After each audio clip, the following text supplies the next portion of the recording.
more. And I'm a member of the class of 1965, and I was a sophomore on the 1962 team. Back in those days, seniors were the dominant players, and certainly in 1962, seniors dominated that team. And the only reason that I got to play football was because we had a bunch of those seniors that would get nicked up. We had pulled muscles and concussions and all kind of things that happened. And I was right there at that level where I got to play football when somebody else was hurt. So I got a lot of time in. Fortunately, it was great experience. But football at Foley was a process, sort of like Nick Saban says today. Coach Jones was a process, and you didn't just walk out there and start playing football. You went in there at some point in your life, and you learned how to play football. And people who were ahead of you, classes ahead, taught you how to play along with the coaches. You learned a lot of things that were invaluable to eventually contributing to the football team. And I remember, my first year, my first football experience was spring training between my 9th and 10th grade. No, it was between my 8th and 9th grade year. Coach Jones found me in the hall over there, and I was a pretty big boy for my age there. And he talked me into coming out to play football. And so I came out there, and I remember my first experience on the spring training was he just ran the dog out of us. I thought, boy, this is a mistake. I don't know what possessed me to come out here and do this, because this is not fun at all. And then I'm about to die, and then he says, okay, let's take it in. Except for you, Moore, you stay out here with the varsity. Well, here I am, a 9th grader, my first experience. So I get over in this, we're running the scrimmages, and of course there weren't a whole lot of football players. So if you're on the football team, you're gonna be in there. You're fresh meat, what I was. So I remember first scrimmage there. He gives me the football. I'm supposed to be a fullback. I didn't know what fullback was. Didn't know where to go. Coach Hollis was showing me, where I was supposed to go. And we ran some dummy plays, and everything was going fine. And I'm beginning to enjoy this football finally, after all that hard running. And then he said, okay, we're going live. And about that time, they called a play. I ran the ball. I got the ball. I ran into the middle. And Teddy Gibson hit me and turned my helmet around backwards, pulling that thing off. Sudie over there says, hey, what's your name? I said, Norm. No, it ain't, it's Rinky Dink. You got to earn the name out here. Your name's Rinky Dink. And he told me that for several practices after that, and every time somebody asked me my name, I answered Rinky Dink. And that's what it was. But that was the kind of process we went through. And then I got over on the defensive side of the ball, and the starting backfield were all upcoming seniors, Tommy Underwood and Don Foster and Wayne Chisenhall. And so I get over there in some kind of a drill, and they give the ball to Tommy Underwood, and I hear this coming through there. And I thought, oh my God, what's going on? Well, I'm on my back. He's down looking at me. He says, what's your name? Rinky Dink. I get up, and they put me back there, and then the next guy in line running this drill is Wayne Chisenhall. Woo! He comes running through there, and I'm on my back, and him on top of me. He says, what's your name? Rinky Dink.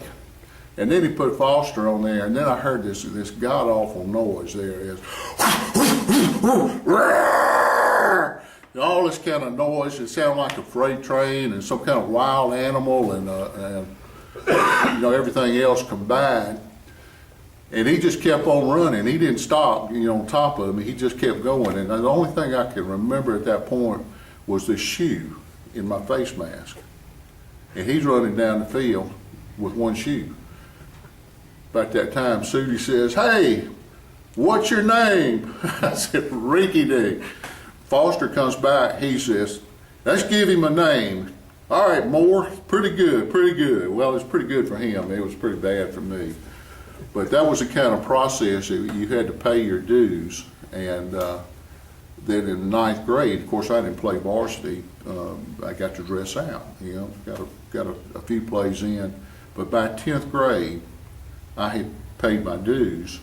And even though I was not a starting member of that football team, I probably played just about as much as anyone else because I had proven that I could stand up to the competition. You weren't a rinky dink anymore. I was not a rinky dink anymore, so I got to play, and that's a story I think probably a lot of people could tell. It's a process. You go out there, and everybody was very supportive. They weren't going to give me any slack coming in there as a young guy, but they were going to give me a chance, and they supported me, and I learned to play football, and football was one of the most meaningful things that I've ever done. I learned discipline. I learned how to work hard. I learned teamwork. I established relationships that last to this day. And playing football at Foley with my teammates and with coaches, was just a life-changing experience. I mean, it sets you up for good memories and certainly a lot of good things that help you, future success. And I'll let y'all remember this one too. Your best Coach Jones story, now that he's not here, that y'all can tell. A funny story, and then kind of what Coach Jones sort of meant to you as a coach, as a mentor, as a life shaper, in whichever order you want to tell them in, or if you want to think about one and come back to it, that'd be fine. Coach Jones was obviously a great coach, and he was funny. His mind was always galloping ahead of where his speech was, and I think that's what was so funny. Sometimes he'd be thinking one thing, saying something else, and most of the stories that I've heard probably have been told many times. Some of them I experienced personally, and I don't even know which ones because all of us have heard these stories and they get kind of mixed up. We're not sure who they happen to. I remember the one about him saying to, I think Robert Helmick, which is class of '66, but this probably goes back before that. But in our era, it was told about Robert Helmick. He broke his nose one year. And the next year, I think it was in spring training, he got the broken nose and comes back in the fall, and Coach Jones is walking through there, and he starts looking real close at Robert, and he says, Robert, that's the same nose you broke last year? And of course, you couldn't laugh out loud, but it was funny. And of course, those are the kind of things that sometimes Coach Jones will do, more, go in for Norm.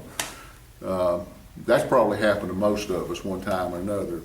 He was thinking about, he was looking out on the field, and when we were standing on the sideline, and it didn't transfer exactly the way he intended. I think we heard that one several times. Don, go in for Foster. Yeah, those kind of things. But there are a lot of good stories out there, and Coach Jones was a great coach, great man. I think he taught us much more than football. I think he taught us a lot of life lessons, and I've never forgotten those. It's always been a great deal to me.